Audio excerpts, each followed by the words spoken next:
Vamos lá, então, passando para outra pauta, a gente queria convidar para a mesa o professor Daniel Romero, professor do IFBA, do Baiano Federal de Bahia, e do Laes, nos ajudando de novo, voluntariamente, para nos prestar esse grande favor de dizer a vocês que estão aqui agora o que é essa PEC 06, o que bicho é esse que a gente quer nos obrigar a engolir e que certamente pode nos matar se a gente não reagir a ele. É com você, Daniel. Pode. É com você.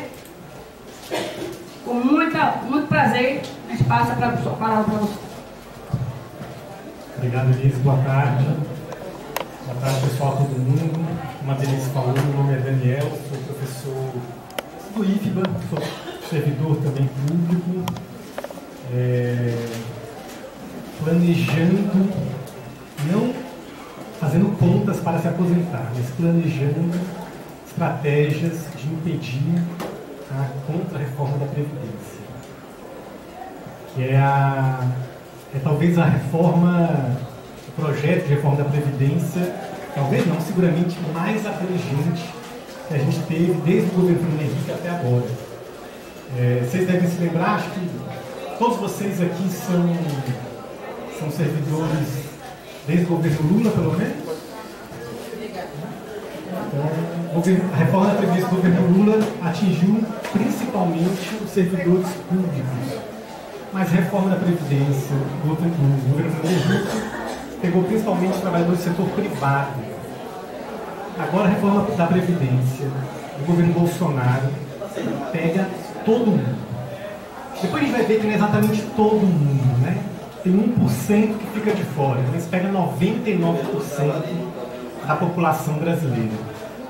E com muito peso. Então é uma reforma que tem muitos detalhes. Eu comecei a trabalhar nela, me aproximar dela desde o começo, ainda antes de começar no Carnaval. E ainda me surpreendo com algumas coisas que vou descobrindo nesse meio. Quero conversar com vocês sobre ela. Né? Já está no ponto aí, né? Eu queria que vocês me permitissem, começando a falar, não sobre a parte orçamentária. Porque essa é a primeira coisa que aparece quando a gente discute a Previdência, quando a gente ouve a discussão da Previdência na imprensa. Né? Sempre aparece a discussão do rombo, da pressão demográfica, ou seja, do envelhecimento da população, um discurso apocalíptico, que fala que se o Brasil não fizer a reforma da Previdência, ele vai quebrar. Inclusive o Mourão já deu uma data, né? Fala que em 2022, cada hora é uma data, né? Mas enfim, fala que em 2022 não vai ter mais como pagar nada. E já até decretaram qual que é o momento em que o Brasil vai efetivamente quebrar. Então o discurso do medo aparece para nós como algo que tem como objetivo nos desmobilizar. E sempre apresentando a possibilidade de um país em frangalhos, que está à beira do colapso, à beira de uma crise ainda mais profunda do que aquela que nós estamos vivenciando hoje. E o problema, curiosamente, é que as pessoas envelhecem. As pessoas têm que se aposentar. Então, de uma hora para outra, o envelhecimento virou quase que um crime, né, nesse país. Você não tem direito sequer a se aposentar ou envelhecer, e muito menos com dignidade. Então, o objetivo, eu quero discutir com vocês, preparei uma apresentação, uma conversa de uns 25 minutos, que é muito pouco, o tamanho da PEC é muito pouco. E eu faço questão de começar conversando com vocês sobre uma coisa que é básica, que não aparece nas discussões que estão no conjunto da imprensa. Eu não vou nem exigir muito tempo. Nessas últimas semanas, quantas pessoas vocês viram nos programas de televisão, principalmente os programas de jornalismo, nos canais de 24 horas de notícias, comentaristas sendo convidados pelos canais de notícias para fazer a crítica da reforma da Previdência? Quantos vocês viram? Nenhum, né? Eu estou acompanhando, eu estou contando. Eu até agora não vi nenhum. Todos, existe um partido da grande imprensa a favor da reforma da Previdência no Brasil. Tem atritos com o governo em questões específicas, Mas no que se refere especificamente à reforma da Previdência, existe um bloco que une o governo, a imprensa e todos os setores do empresariado brasileiro e fora do Brasil em favor dessa reforma. Aparece como se houvesse um suposto consenso no Brasil de ter a necessidade de fazer a reforma da Previdência. A última pesquisa que foi feita, que foi feita ainda esse ano, mostra que a maior parte da população é contra a reforma da Previdência, mas esse número diminuiu, no ano passado isso era maior, então é fruto dessa campanha, 24 horas, literalmente, junto com o discurso do terrorismo, em favor de uma reforma, de uma suposta necessidade dessa reforma. Acho que a primeira coisa que vale a pena a gente destacar se eu ficar aqui, deixa eu colocar.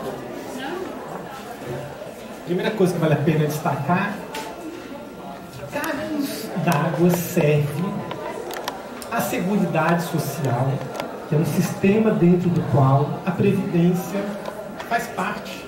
É uma coisa óbvia, uma coisa que é o mínimo do mínimo. Isso não é que é a última coisa a se discutir, isso simplesmente é ignorado dentro do debate sobre a Previdência Social no Brasil e a reforma que os governos estão apresentando. Então, para que serve uma Previdência Social? A primeira coisa, o óbvio, garantir a segurança. Quando a gente está num momento de mais dificuldade, mais vulnerabilidade, que é a nossa velhice. E combinado com a velhice, os momentos em que alguma coisa acontece de errado na nossa vida. Quando a gente se acidenta, não consegue mais trabalhar, quando alguém vive em uma situação de extrema pobreza, miséria, não consegue garantir a renda para a sua própria sobrevivência. O Brasil construiu um melhor, é quase inacreditável ouvir isso, um melhor e maior sistema de seguridade social da América Latina. É o melhor de toda a América Latina e um dos maiores do mundo. Isso é fruto da década de 80, ou seja, de um outro contexto histórico, de mobilização do movimento sindical, de ascenso dos movimentos sociais. Então, a Seguridade Social é fruto lá de 88. Nós conseguimos construir uma Seguridade Social baseada em 2 pactos. Primeiro, um pacto de gerações. Os mais novos pagam os custos da aposentadoria dos mais idosos.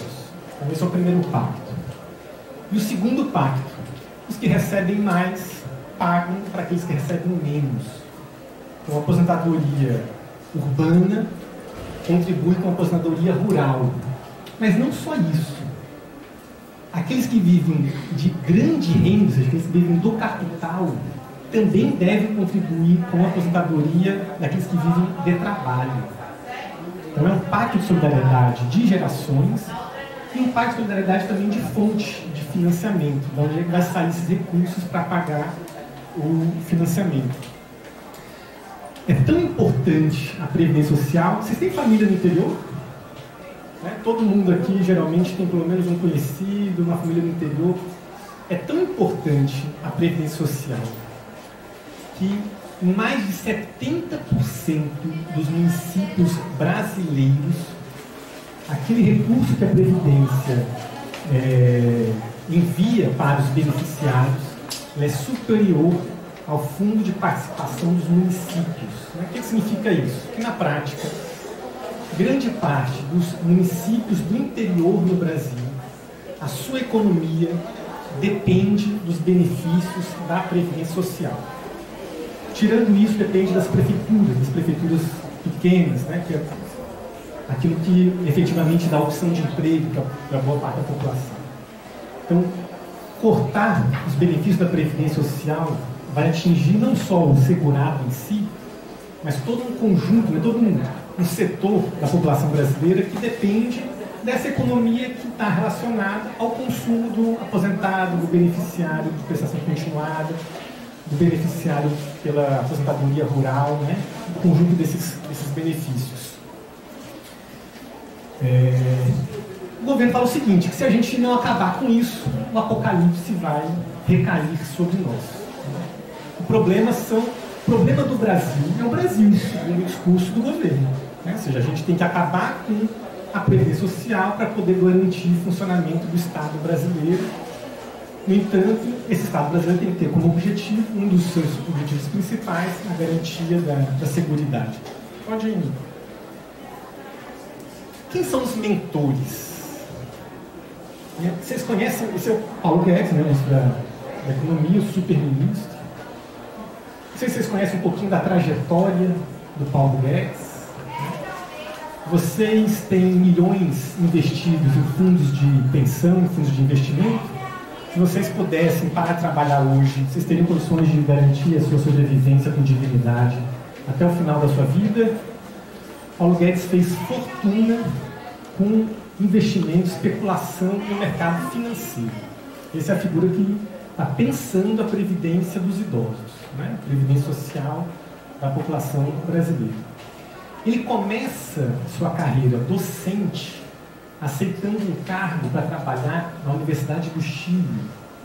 A Denise acabou de comentar aqui de qual é o laboratório de uma das medidas para o Brasil, que é a Previdência no Chile. Ele começa sua carreira docente aceitando trabalhar na Universidade do Chile, que havia passado, né, alguns anos antes, em 73, por um golpe de Estado, o golpe de Pinochet. Os militares intervêm na universidade, afastam os quadros dirigentes da universidade, e os militares passam a dirigir a universidade. E entre esses setores que passam a dirigir a universidade, um deles convida o Paulo Guedes para dar aula lá, no começo da década de 80. Ele fica lá aproximadamente 3 anos. Essa é a primeira experiência acadêmica dele, dando aula na universidade sobre intervenção militar da mais sangrenta ditadura da América Latina. Tem nenhuma comparação que está acontecendo com a Venezuela, inclusive. Né? A expectativa é que cerca de 30 mil mortos e desaparecidos só no Chile. Só no Chile. Quando volta para o Brasil, cria um fundo de investimento, cria uma corretora que depois vai virar um fundo de investimento, que é o Pactual, que atualmente é o BTG. O Pactual, ele já não é mais sócio disso, mas fez a sua fortuna a partir desses negócios. E mais recentemente, finalzinho do ano passado, começou a ser investigado pela Polícia Federal, porque uma das várias transações que ele fez estava sob suspeita de fraude. Ele negociou com fundos de pensão de empresas estatais, Previ, FUNCEF, né? Os fundos de pensão dos trabalhadores de empresas estatais, investimentos, né, no mercado financeiro. E o que ele fez? Olha que situação vantajosa. Ele pegou 100% desses recursos e encaminhou para um fundo de investimento que ele criou. Esse fundo de investimento, chamado PR Educação, comprou uma empresa que é dele também. Eu fico imaginando como é que deve ter sido a negociação, porque ele é o comprador e o vendedor ao mesmo tempo desse processo. Depois que essa empresa foi comprada, ela começou a demonstrar resultados negativos, né, dar prejuízo. E, portanto, acabou sendo motivo de dúvida. Qualquer investidor, amador ou profissional sabe que você não investe todos os seus recursos em uma coisa só. O que ele fez foi isso. Né? Investiu em uma coisa só, inclusive numa empresa dele próprio. Isso está sendo investigado. Além do Paulo Guedes, outro mentor, no sentido do avalizador, melhor dizendo, o presidente Bolsonaro, que tem uma aposentadoria, já tem garantida desde 1988, aposentado aos 33 anos de idade, como capitão do Exército. Ele se elege como vereador pela legislação brasileira. Quem é dentro das suas armadas tem que sair, entra na reserva, né? E ele passa a ter carreira parlamentar, mas ele conseguiu a aposentadoria lá como capitão do Exército. Perguntado pela imprensa qual que é o valor dessa aposentadoria, ele não informa. Né? Eu procurei na imprensa, não coloquei aqui o dado, mas as avaliações giram em torno de 10 a 15 mil reais só essa aposentadoria como capitão do Exército. Ele pode se aposentar esse ano agora, como parlamentar. A sua aposentadoria já está desde janeiro com essa possibilidade. Quando ele pedir, ele vai conseguir uma aposentadoria de, resumindo aí, arredondando 30 mil reais, que vai se somar à aposentadoria de capitão do Exército. E junto com isso, o salário de presidente, né? Está em torno de 31 mil reais. Então, sente na aposentadoria do Exército, recebe 60 mil por mês. A aposentadoria de parlamentar não vai sofrer aquele teto do funcionalismo, porque, veja só, está associado a um instituto de pensão chamado IPC, Instituto de Previdência dos Congressistas, que, embora seja a União que cubra, esse instituto não existe mais, foi extinto, embora seja a União que cubra, ele não está submetido ao teto do funcionalismo. Ele vai poder acumular tudo isso: salário, aposentadoria de parlamentar e aposentadoria de capitão do Exército. Então dá entre 70 a 75 mil reais quando for presidente. Espero que esses últimos 30 mil demorem muito pouco. O Bolsonaro falava outra coisa, né, durante as eleições. Vamos ver. Mais um cliquezinho. Quando se fala em reforma da Previdência,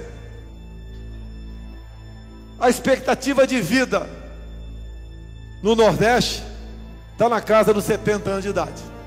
Querer aprovar uma reforma com 65 anos é, no mínimo, uma falta de humanidade. Querer uma contribuição de 49 anos, isso é um crime. Geralmente, os mais humildes, que estão sim concentrados na região Nordeste. Tanto é que a menor expectativa de vida entre as 5 regiões do Brasil, a menor é daqui. É uma maldade com o povo nordestino. Um governo pode até reformar sua previdência, mas dessa forma, não tem o nosso apoio. E eu entendo que ela não será aprovada. Que se faça uma outra proposta, podemos estudar, mas o peso desse ônus não pode recair em cima do povo. Olhem só o que eu vou falar aqui. Entre as empresas, a que mais deve para o INSS, a nossa Previdência, é a JBS Friboi. E a JBS Friboi, sendo uma das maiores devedoras, a maior devedora da Previdência, foi aqui, por ocasião das eleições de 2014, doou para os partidos políticos 362 milhões de reais. Essa conta não pode sobrar para nós, o povo que trabalha, pagar.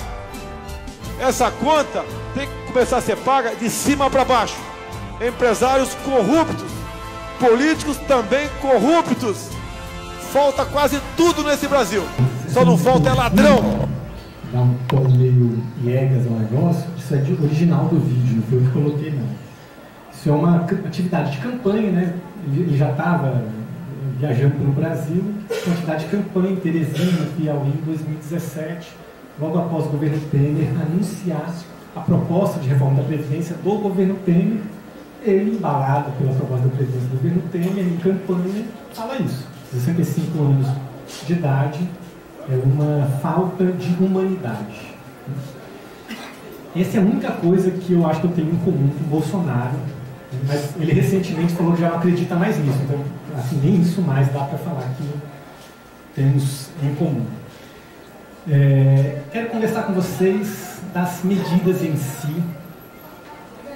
Eu selecionei, evidentemente, pelo perfil, né, pelo objetivo aqui da atividade, e também pelo caso do nosso tempo, mudanças que dizem respeito ao servidor público.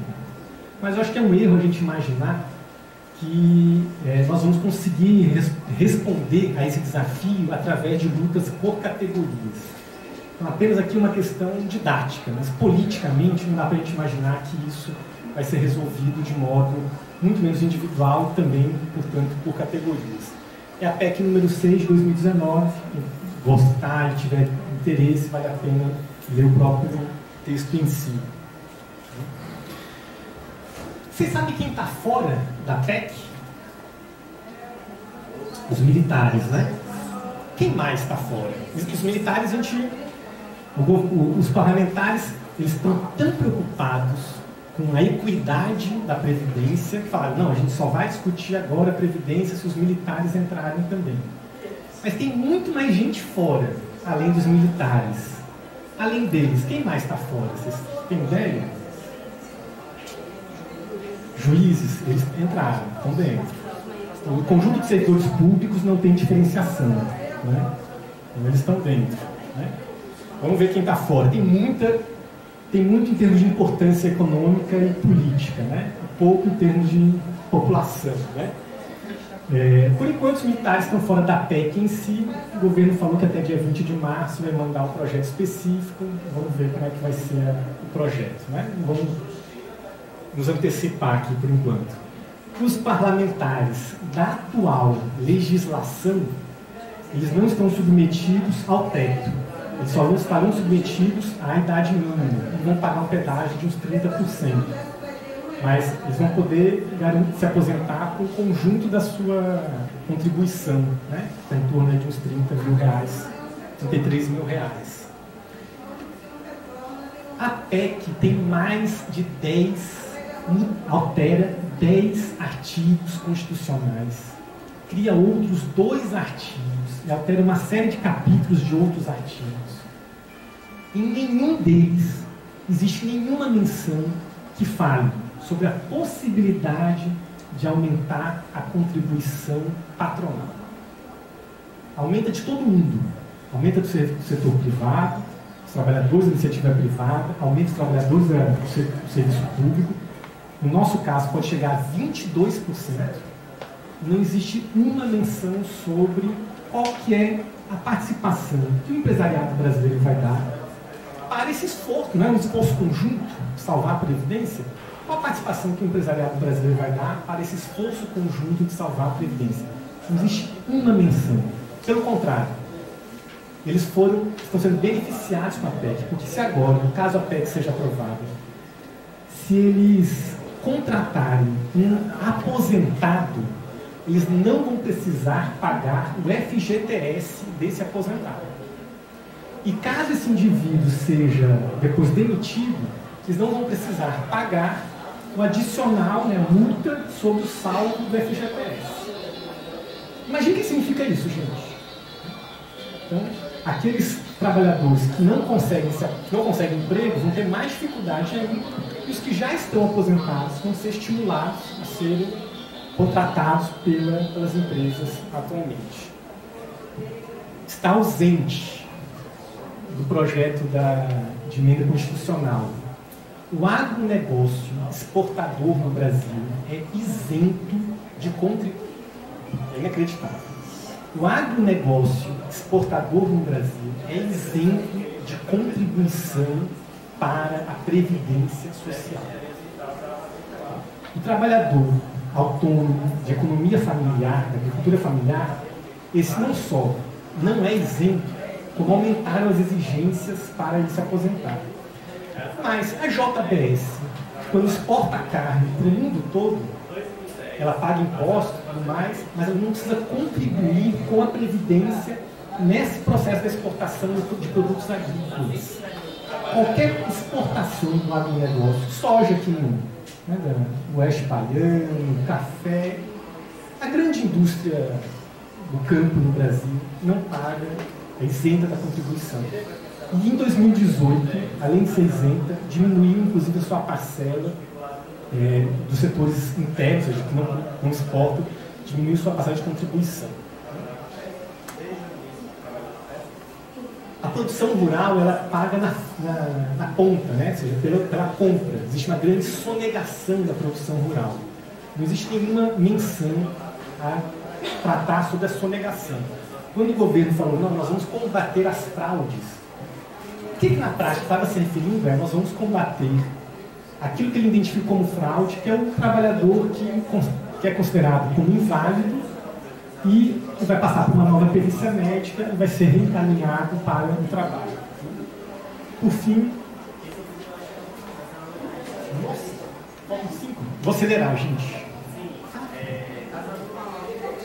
Faltam as grandes fortunas no Brasil. As grandes fortunas no Brasil, tem um monte de coisa que foi importada na PEC. Um monte de coisa que não é da Previdência, foi colocada na PEC. Falta na PEC uma tributação sobre as grandes fortunas. O Brasil é um dos únicos países que não tem imposto sobre grandes fortunas no mundo.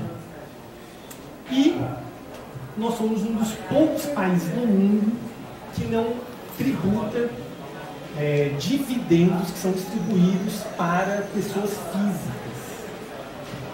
Ou seja, quando uma empresa ela tem lucro e ela distribui os seus lucros entre seus acionistas como pessoa física, esse lucro não é tributado.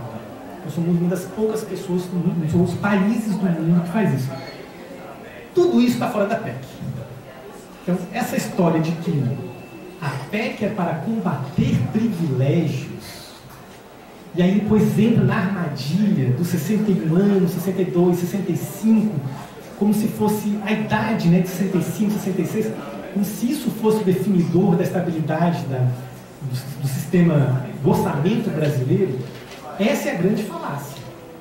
O grande privilegiado, né, da população brasileira, até 1%, talvez até menos de 1%, esse não só está ausente da PEC, e quando ele aparece, ele na verdade foi desonerado.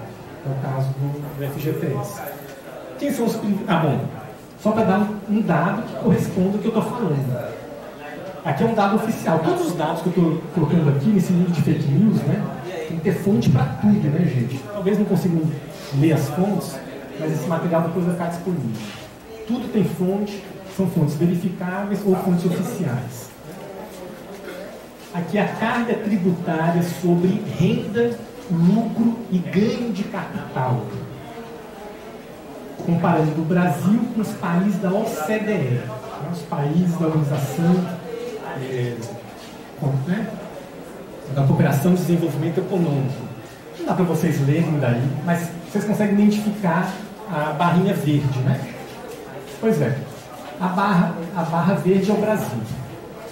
Então, entre todos os países comparados da OCDE com o Brasil é aquele que cobra menos imposto sobre renda, lucro e ganho de capital. Depois, quando vocês tiverem a oportunidade, vocês veem com mais detalhes essa tabela. Os primeiros são aqueles que têm os maiores sistemas de seguridade social: Islândia, Suécia, Finlândia, né? Os países nórdicos principalmente. Na tabela seguinte, a posição do Brasil praticamente se inverte, que aqui se fala sobre imposto sobre o consumo. É um imposto que tanto o juiz, quanto o trabalhador rural, quanto o dono da JBS paga a mesma coisa quando compra um determinado produto. O Brasil fica em terceiro, que essa economia. Quem são os privilegiados? São esses, ó. Trabalhador rural, setor público, professor, trabalhador de iniciativa privada, as mulheres, o aposentado que continua trabalhando, os pensionistas, os trabalhadores inválidos, o trabalhador que recebe entre 1 e 2 salários mínimos e os idosos que estão na linha de miséria. Por que são os privilegiados, segundo o governo? São esses que estão sendo atingidos. Todos eles, sem exceção. São os setores que estão sendo atingidos. Desses todos aqui, é muita mudança, muita mudança. Vamos nos concentrar no setor público. Puxa, volta mais um. Você é um mito dentro da sala dele, porque é muito difícil esse pouquinho trazer alguém. Porque o que vocês precisam para usar o tempo restante? Eu acho ótimo, mas aí depende de quem você está. Eu estou aqui 100%. Quanto tempo você precisa para concluir isso para isso? Eu preciso de uns 10 minutos. 10 minutos? Pela negociação pelo. Mas é porque tem. Com a margem de erro que importa, uns 10 minutos com a margem de erro que importa.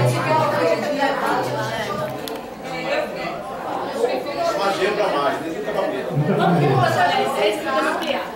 Vamos colocar 10 para eu me controlar primeiro, né? Para a gente poder depois conversar com vocês, eventualmente também tirar dúvidas. Volta mais um pouquinho, por favor. Mais um pouquinho. Isso. Toda vez que aparecer esse símbolozinho amarelo aí do negocinho é armadilhas. São armadilhas.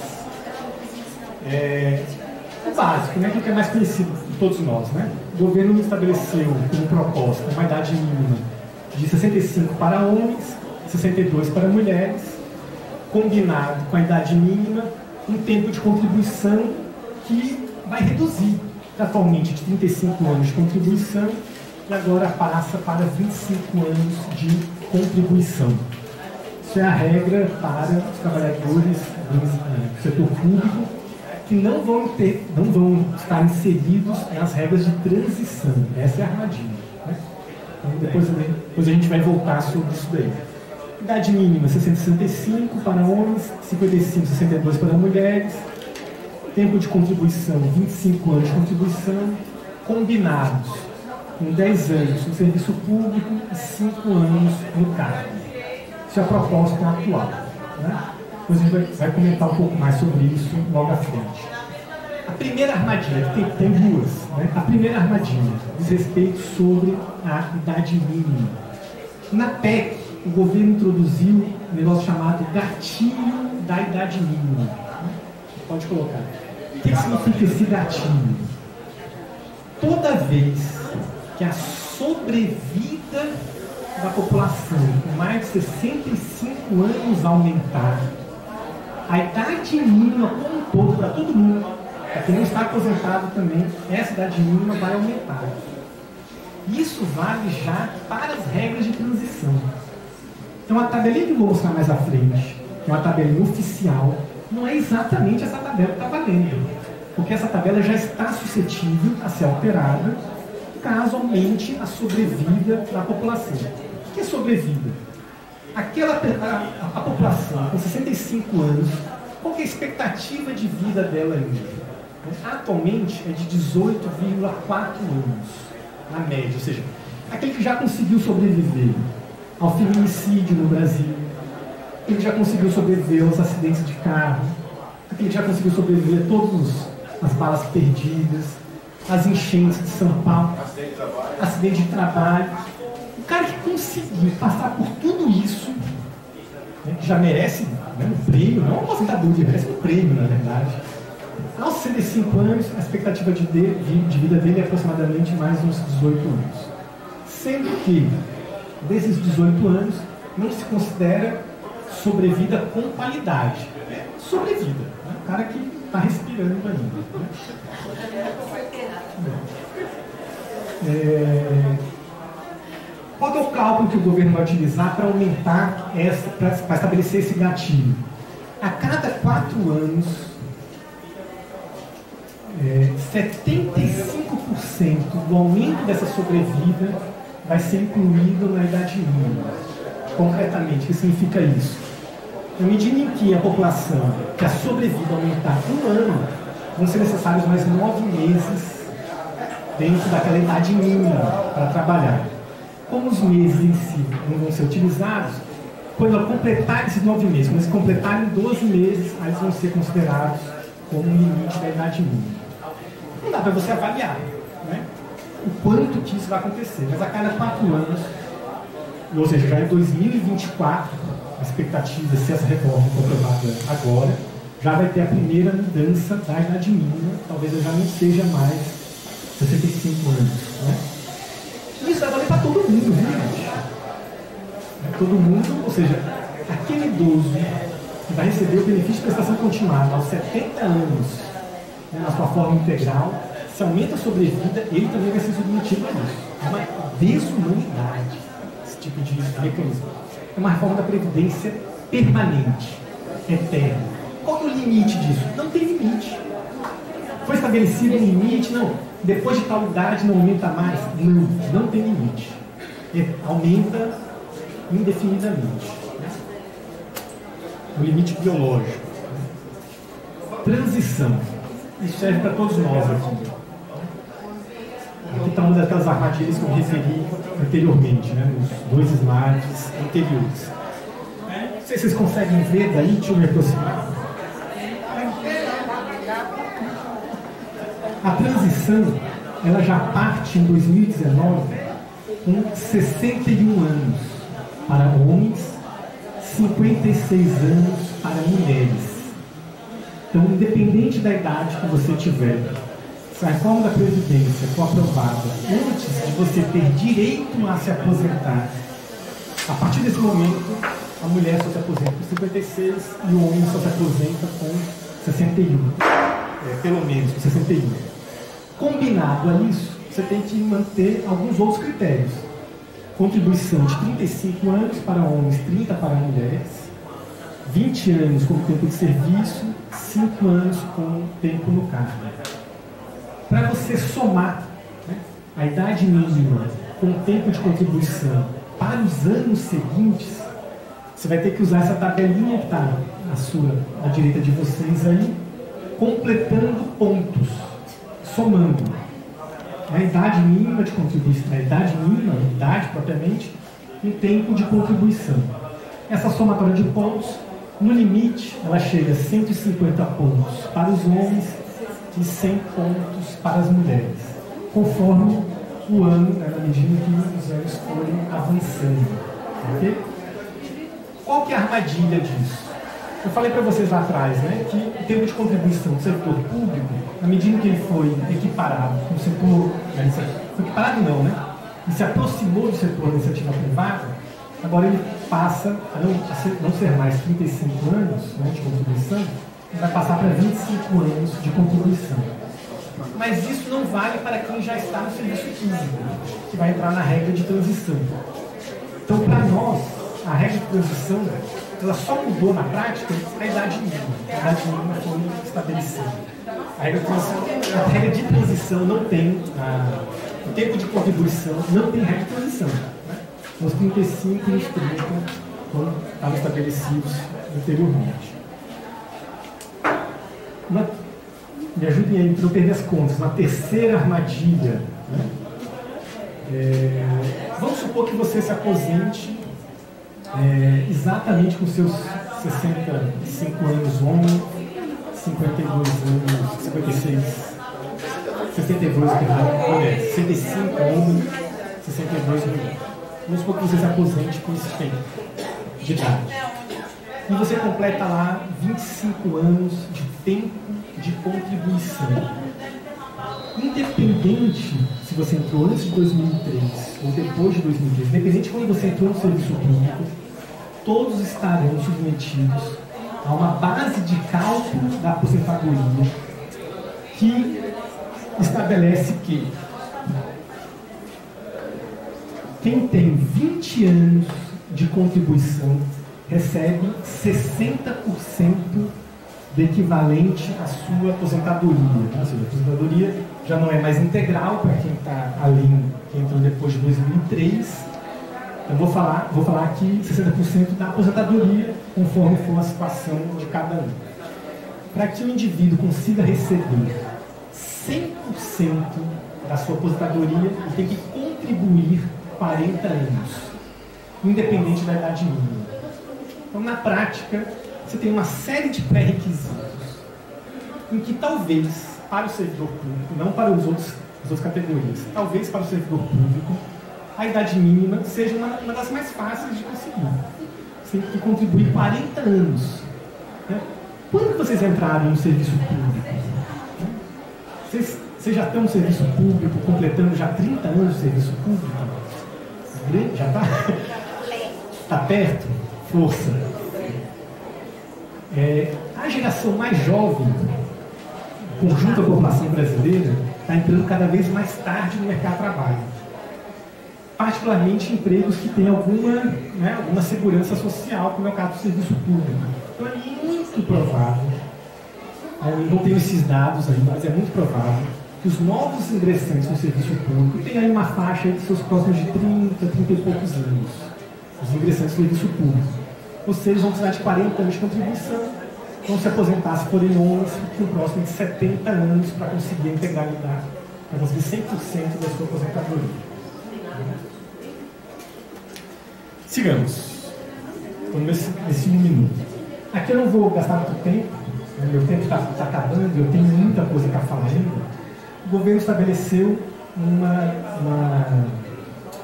várias faixas de alíquotas para o conjunto dos trabalhadores da iniciativa privada e do serviço público. O serviço público tem mais faixas do que a iniciativa privada. Essas faixas aqui, elas são escalonadas. Eu vou só explicar o conceito, depois vocês visualizam aí as contas, né? Qual que é o conceito? Dentro do seu salário, vamos supor que você receba 5 mil reais. Seus primeiros R$1.000, né? O salário mínimo está quase R$1.000. Seus primeiros R$1.000 vai ser descontado 7,5%. Os R$1.000 até R$2.000 vai ser descontado uma faixa de 7,5% a 8,25%. E assim vai até chegar na última faixa do seu salário. É igual, mas com muito mais faixas. Né? Porque no imposto de renda só tem 3 faixas. O imposto de renda deveria ser isso, deveria ter 10 faixas, né? Para pegar, para isso. A lógica é semelhante, isso, o conceito é semelhante, exatamente. O conceito é exatamente esse. Pode chegar a 22% para as faixas salariais mais altas. E tem detalhe, que não está presente para os servidores federais, mas que eventualmente pode acontecer isso, porque está presente para os trabalhadores do serviço municipal e estadual. Além desse escalonamento, os governos estaduais e os municípios podem cobrar uma taxa extra caso os governos estejam, não estiverem respeitando a lei de responsabilidade fiscal. Professor, muito claro para mim. Bora pegar a última hipótese. Eu sei que o meu caso do dinheiro acima de 39 mil. Acima de 16,79%. Então me diga uma coisa, o salário da pessoa vai ser fatiado e cada parte daquela fatia vai incidir uma alíquota. Mas vai ser alíquota representada. Não pode ser. Não é replicada. Não, repare. Até o salário mínimo, 7,5. A ideia é que a primeira atividade vai ser fatiada entre 39 e um salário mínimo, depois de 1 para 2. Fica parecendo que vai incidir várias vezes, você vai pagar muito, não é assim? Várias alíquotas. São várias alíquotas dentro daquela faixa específica. Exatamente. A lógica é o conceito do imposto de renda. Ah, entendi. Até um salário mínimo é 7,5. Ela fala raciocínio de Ah, entendi. Se não, vamos abrir, pessoal? Depois a gente pegar as perguntas, vocês vão concluir. Mas ficou claro? Ficou. É só o recibo.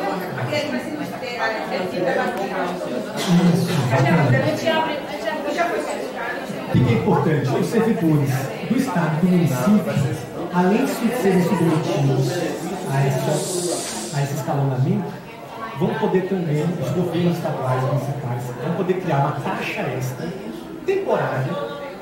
Essa taxa extra não tem limite. Pode ser de 2%, além daquilo que está sendo estabelecido. Pode ser 2%, 3%, 4%. Não tem limite. Ou seja, o governador, ele vai fazer o seguinte: eu posso quebrar o meu governo e depois recorrer para saldar meu endividamento, recorrer à previdência dos meus servidores. Porque, no final das contas, são eles que vão saldar o descontrole. Então, Sérgio Cabral, se isso já tivesse valido, o Sérgio Cabral teria feito isso. Né? Teria quebrado o Rio de Janeiro, como o PMDB e eles lá fizeram. E caso isso já tivesse valido, retiraria uma taxa extra da aposentadoria dos servidores. Né? A aposentadoria por invalidez. Aqui é uma loteria. Se você tiver sorte de sofrer um acidente de trabalho e se tornar inválido, você recebe uma aposentadoria equivalente a 100% do direito da sua aposentadoria. Se você tiver sorte. Se você tiver azar, sofrer um acidente de carro, tudo que a gente falou isso lá, você vai receber apenas 60%. Qual o critério que o governo estabeleceu para fazer isso? Sinceramente, foge a qualquer tipo de compreensão. Ele fala o seguinte: se você se tornou inválido para o trabalho por motivo diretamente relacionado ao trabalho, a sua aposentadoria é de 100%. Se você se tornou inválido para o trabalho e não existe um vínculo direto com o trabalho, a sua aposentadoria é de 60%. E aí você tem que torcer para que você já tenha contribuído bastante, porque dentro desses 60% vão ser acrescidos 2% por ano depois de 20 anos de contribuição, né? Após os 20 anos de contribuição. Aqui é inacreditável, não dá para ver. Qual que é a razão disso? Isso vale para todo mundo, público e privado. Qual que é a razão disso? No regime geral, 95% das aposentadorias por invalidez não estão vinculadas ao trabalho. 95%. Então, o objetivo é acabar com a aposentadoria por invalidez, né, na prática. Pensão, né? A gente receberia 100% mais uma série de 70%, né, conforme circunstâncias especiais. A proposta do governo é 60% mais 10% por dependente. Né? Gente, a gente vai abrir depois. Porque às vezes é contógeno, eu só ouvi que eu já vi. Dois agravem, além de acidente, dois agravem ou não? Tudo. Fora. Acidentes e doenças. Acidentes e doenças. Desde que seja comprovado vínculo com o trabalho. Né? Doença mental, doença. Aquelas hipóteses de doença grave que permite que o servidor federal. Não. Isso em princípio está alterado. Não, isso está mantido. Bem lembrado. Sigamos. E você mais pontual ainda, mais rápido ainda. Isso exigiria para nós um tempo maior. Depois eu volto nas perguntas, pode ser? No que se refere aos servidores públicos, a essência, talvez, das maiores medidas idade, termo de contribuição, regras de transição, modo de cálculo, pensão e aposentadoria por invalidez. Né? São essas coisas que eu me referi. Vale a pena só destacar o seguinte. A última coisa que a gente tem que discutir é sobre o déficit. Não dá para deixar de discutir sobre isso. Né? Eu já apresentei dezenas e dezenas de discussões, palestras, debates sobre previdência social nos últimos, 10 anos. Só passou a existir déficit na previdência social a partir de 2016. Nós temos, pode passar, depois eu vejo isso. Nós temos um histórico de superávit de 2005 até 2015, um histórico gigantesco de superávit. O ano passado, a Seguridade Social arrecadou mais de aproximadamente 750 bilhões de reais. Um dos maiores orçamentos, né, do governo.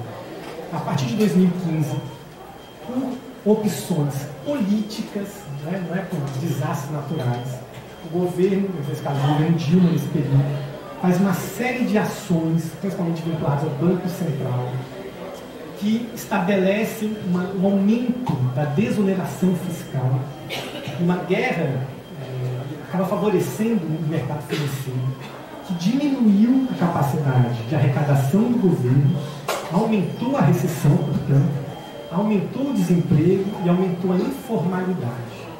Isso tudo incidiu sobre a arrecadação do governo e, por sua vez, da Seguridade Social. Mesmo assim, a Seguridade Social não caiu em termos absolutos. Ele caiu em termos do seu crescimento de como despesa, mas não em termos absolutos. Volta só um pouquinho. A gente está em crise ainda. Em 2016, a Seguridade Social arrecadou 700 bilhões, arredondando. Em 2017, 750 bilhões. Pleno período de crescimento econômico negativo ou muito baixo. A gente está nesse período de 2015 para 2019, 2018, né, na conta, nós tivemos 2 anos com PIB baixo e mais um ano com PIB de 2 anos com PIB negativo e um ano com PIB de 1% e pouquinho. Então, tem várias alternativas, milhões de alternativas para a previdência social. Nenhuma delas passa por impedir as pessoas de envelhecer. Isso não tem o que fazer. Ela tem que garantir o envelhecimento da população e garantir que essa população viva em condições de dignidade.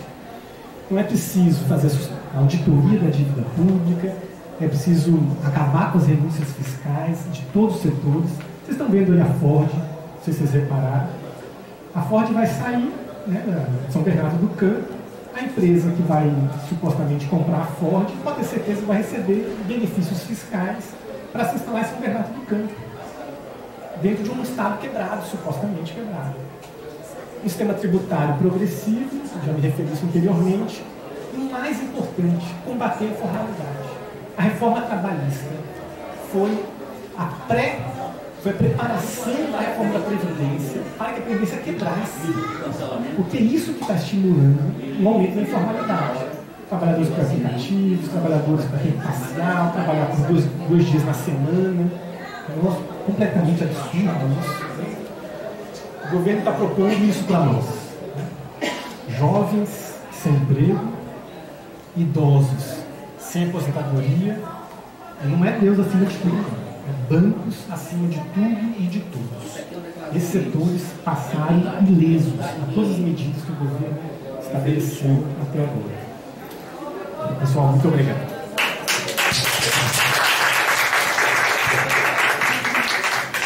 A gente agradece, Daniel. Muito bom. Agora a gente vai para perguntas. Quem quiser fazer pergunta pode se inscrever aqui para fazer pergunta. Eu já quero fazer a pergunta aqui para ele, mas vamos lá, pessoal. Quem quiser fazer pergunta, estou escrevendo aqui. A pergunta que eu queria fazer para Daniel é com relação a essa questão da quebra do sistema de solidariedade da Previdência, porque isso é um ponto muito importante. A gente sabe que hoje os ativos pagam para quem está inativo. Quebrando o sistema e a gente passando a contribuir com essa capitalização, como vai ser mantida a aposentadoria dos que já estão aposentados hoje? E outra coisa, a desconstitucionalização pode servir a isso? Quer dizer, pode servir para diminuir a aposentadoria dos colegas que já estão aposentados sobre essa razão de que não tem dinheiro para pagar porque os ativos saíram do plano. E outra coisa, importante que as pessoas que estão aí, para além das cadeiras, que viram o vídeo de Bolsonaro falando contra a reforma da Previdência, tem também um vídeo do filho dele também falando contra a reforma da Previdência. Vocês vejam que isso foi antes da eleição. Agora, ele está defendendo a reforma pior do que aquele era contra antes da eleição. Então é preciso que as pessoas acordem para ver o que significa para o Brasil, o que significou para o Brasil a eleição dessa figura. E também, não só nisso, ele não cumpriu as promessas. Como com relação à corrupção, estamos aí um laranjal, uma plantação de laranja que não cabe nem em toda a terra, com indícios de ligação, e até essa questão aí dessas coisas não explicadas com relação ao assassinato de Marielle, que é preciso que a gente saiba realmente quem foi que mandou, não só quem matou, mas quem mandou matar Marielle. E outra pergunta para Daniel é com relação a não cumulatividade. Você falou não cumulatividade, não foi? Acho interessante para uma família que tem um casal que não tem filhos e que tem o nível de vida compatível com o salário dos dois. Um morre, o outro não vai ter, não vai manter. O padrão aluguel não vai diminuir a metade, a conta de luz não vai diminuir a metade, os remédios vão até aumentar ainda mais. Então, esse crime que está previsto nessa reforma, que significa, na verdade, o fim da Previdência Pública, o fim da Previdência, tal como a gente conheceu ela a partir da Constituição de 38. Alguém mais? Bloco é melhor. Gente, mais perguntas? É com relação à questão da mudança do regime de repartição para o regime de capitalização. Isso já seria feito na PEC, já tem previsão na PEC, ou seria por uma lei ordinária posterior? Esse crime, né, que é um crime de lesa-pátria, foi aplicado no Chile, que matam os velhos, ser suicídio por conta dessa... É esse modelo que ele quer aplicar aqui, para matar os velhos, acabar com a pobreza, matando os pobres. Quem mais pergunta? Eu quero perguntar assim, quem já entrou no serviço público de 2003, já está recebendo o apoio, já tem de 30 anos de contribuição, já passou de 55 anos. Mesmo assim, se não for recapitalado, pode ser pego aí por essas pegadinhas. Mais alguém? Mais alguém? Pergunta? Gente, vocês também podem perguntar, pessoal aí, podem perguntar também alguma coisa sobre essa PEC, esse fim da Previdência proposto por Bolsonaro. Alguém quiser perguntar, está aberta o microfone. Então, podemos responder então? E aí responde e a gente finaliza. Sim.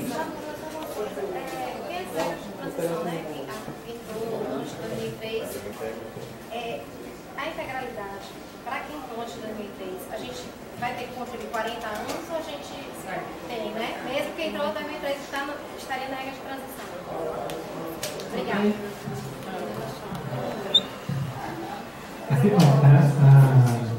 Tem um método para ajudar vocês a tirar dúvidas. Se vocês tiverem uma dúvida entre duas alternativas, pense na pior. Essa provavelmente é a mais certa, né? Se for o caso. Em relação ao regime de capitalização, seu nome? João Marcelo. O João Marcelo comentou e o Denise também destacou um pouco à frente. Ela está prevista a possibilidade do regime de capitalização para o regime geral. Para nós já existe, né? Com o PRESP. Então, o que na verdade está colocado na PEC é um regime de capitalização para o regime geral. Esse regime de capitalização seria apenas para novos ingressantes, para quem está ingressando agora no mercado de trabalho. Então, para quem não está vinculado ainda à Previdência Social, ele seria de contribuição definida, mas não tem um benefício definido, né? Você sabe quanto você vai pagar, mas não sabe quanto você vai receber. Exato. E aí os detalhes do funcionamento em si, isso não está na PEC, que é uma coisa bastante curiosa. Então, o governo colocou apenas a existência do regime na PEC, seus traços básicos apresentados naquele texto que justifica, né, as leis, né? Mas estabeleceu que uma lei ordinária, uma lei complementar que vai determinar qual que é a regulamentação desse regime de capitalização. Qual que não sei se está claro para vocês a diferença entre lei complementar e lei constitucional, né? Na Constituição você precisa de 3/5 para você aprovar a alteração de uma lei. Então é muito mais difícil você alterar a Constituição. A lei complementar você precisa dar metade mais um do número de parlamentares, né?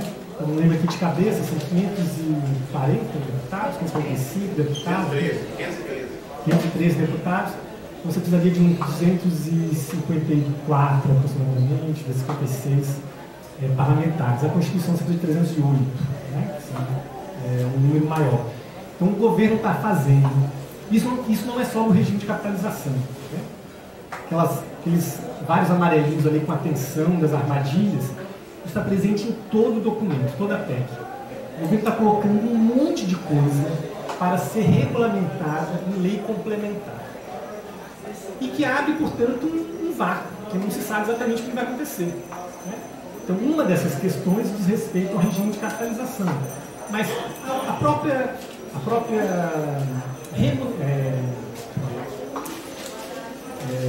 atualização, remuneração, o reajuste das aposentadorias vai ser regulamentado por uma lei complementar.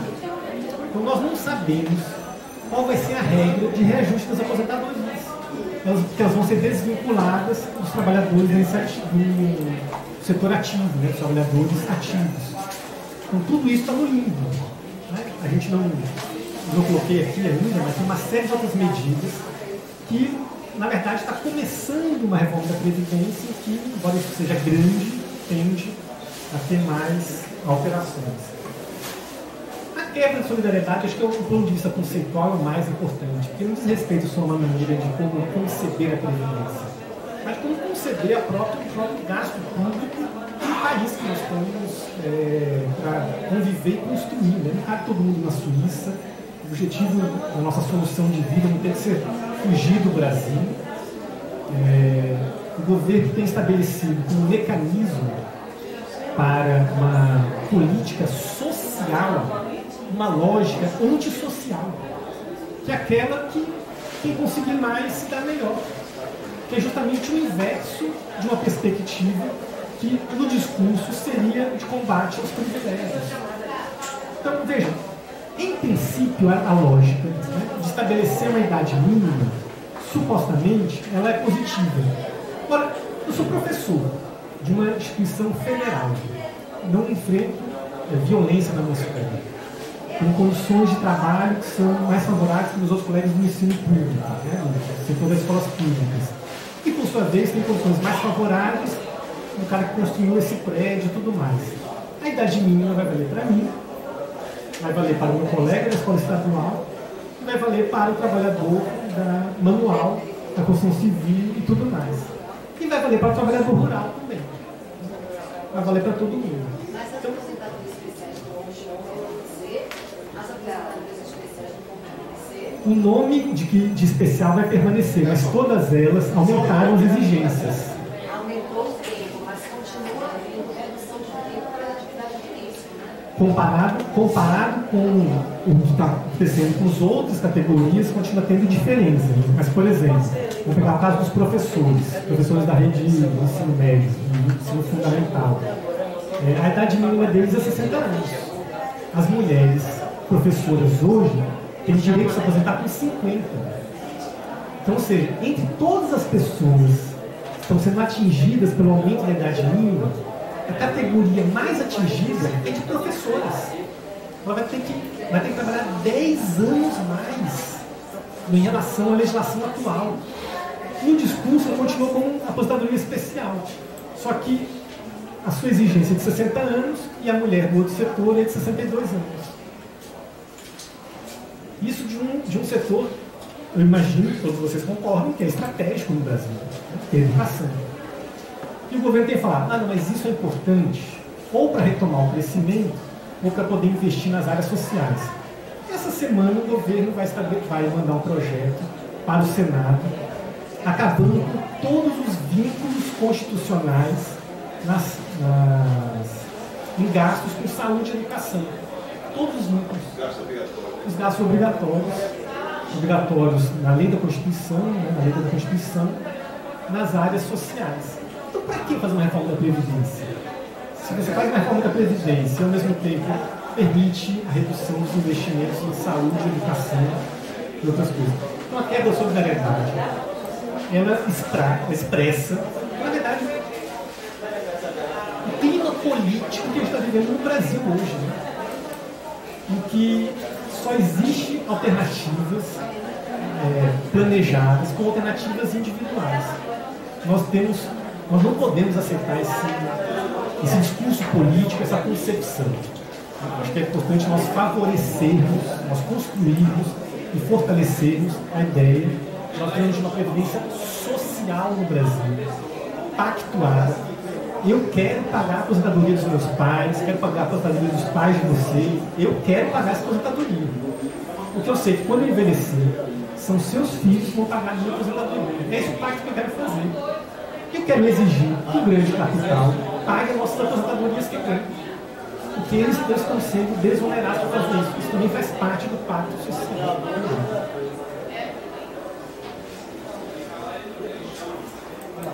Então, além do regime de capitalização, tem uma série de medidas que estão em aberto, que vão ser colocadas em leis complementares e que a gente precisa impedir a aprovação dessa PEC para impedir esses efeitos em cascata.